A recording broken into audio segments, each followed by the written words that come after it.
जीवन के विधान में ही मृत्यु का स्थान बना हुआ है।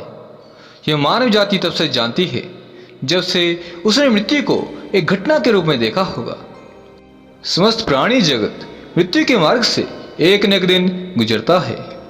उसकी प्रचंड यातना को सहन करना पड़ता है, लेकिन यह मनुष्य का विशेषाधिकार है कि उसे अपने अनुभवों को एक संदर्भ में रखने की बौद्धिक क्षमता प्रदान की गई है। इसलिए मृत्यु उसके लिए एक घटना ही नहीं बल्कि प्रत्यय है। शायद यह भी कहा जा सकता है कि उसने यह क्षमता अपनी कुछ बुनियादी शक्तियों का प्रयोग और विकास करते हुए प्राप्त की है। कोई चीज जितनी भयावह होती है, मनुष्य की स्मृति में उसके लिए उतना ही गहरा स्थान होता है। इसलिए हमारी भाषा में मृत्यु से अधिक कारुणिक शब्द कोई नहीं है। मृत्यु अर्थात एक व्यक्ति के लिए संपूर्ण संहार, जिसके बाद कुछ शेष नहीं रहता है। तभी तो सभी समुदायों में हत्या को सबसे बड़ा अपराध माना गया है। उसके लिए कठोरतम सजा का प्रावधान किया गया है। फिर भी क्या बात है कि जब तक शरीर स्वस्थ है, उस स्वस्थ शरीर द्वारा जीवन का आनंद लेने की क्षमता बनी हुई है, तब तक हम मृत्यु को याद नहीं करते हैं। मृत्यु के संबंध में कुछ सोचते विचारते भी नहीं, और मृत्यु क्या है इस प्रश्न का उत्तर पाने के लिए कोई प्रयास भी नहीं करते। शायद इसलिए कि इसके बिना जीवन का आनंद लेना ही संभव ना हो। फिर भी यह समस्या इतनी जटिल है क्योंकि यह ज्ञान, अनुभव और स्मृति के साथ एक धोखाधड़ी है कि युधिष्ठिर को यक्ष के प्रश्नों को उत्तर देते हुए संसार में सबसे बड़े आश्चर्य की बात यह लगी थी। आज हम वैज्ञानिकों और परामनोवैज्ञानिकों के अनवरत प्रयास के फलस्वरूप मृत्यु से संबंधित अनेक रहस्यों से परिचित हो चुके हैं। फिर भी यह दावा नहीं कर सकते कि हमने मृत्यु के विधान को समझ लिया है, क्योंकि इसे समझने में ही संभवतः इस समस्या का समाधान छिपा है।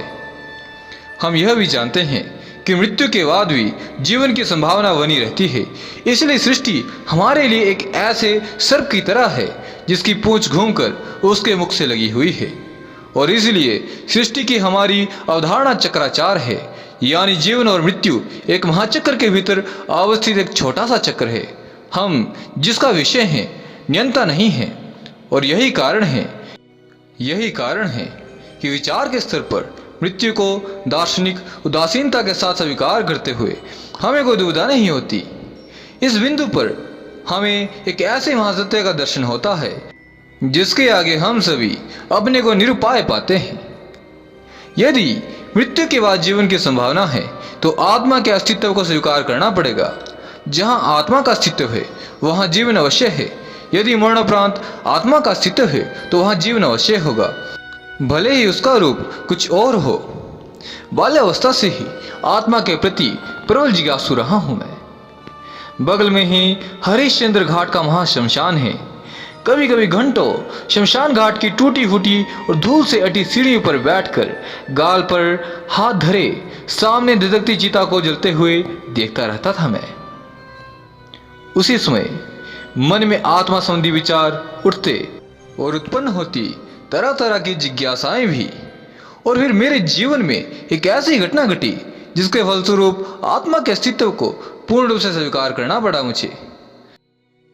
उस समय मेरी आयु यही रही होगी, 20-22 के लगभग। मेरे दादाजी साधु सन्यासियों के भक्त थे। संभवतः इसी कारण साधु सन्यासियों के प्रति उनके मन में जो आकर्षण रहा होगा। प्राय नित्य ही 2-4 साधु सन्यासी उनसे मिलने के लिए चले आया करते थे घर पर। सभी को दादाजी प्रेम से भोजन करवाते और वस्त्र देते।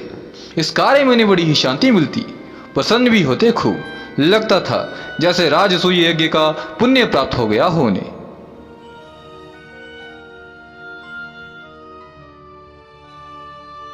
सावन का महीना था, पानी बरस रहा था, दोपहरी ढल चुकी थी।